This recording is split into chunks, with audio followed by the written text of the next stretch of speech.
bwe muli manya amazima temugenda kuddamu kuwagira abantu abo. Ekizibu ekiriwo kya NRM okugaana okuvaayo okukola guno omulimu gw'enkola.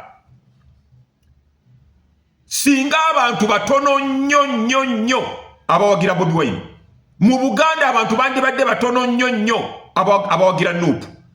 Ne NRM yagaana okuvaayo okukola omulimu basajja mivule gw'enkola, okusomesa abantu, okubabuulira amazima.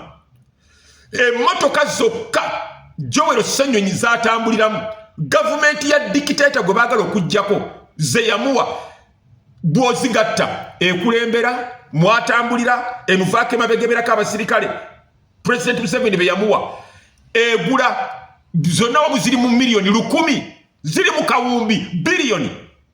Aba NRM basirise tebabyogera.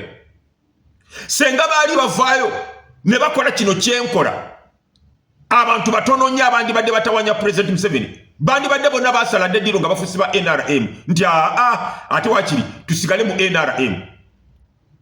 Bano tebali mu struggle. Budget yokka nkugambye nti budget yokka eya Joel Ssenyonyi miliyoni 3,000 n'okusoba, n'ogenda mu miliyoni 5, miliyoni 8, miliyoni 10, 1,400, 1,700, 2,000, miliyoni 2,400, miliyoni 2,800, miliyoni 3,000 ye budget ya Joel Ssenyonyi owa Nuupu, omuwagizi wa Bobi Wine.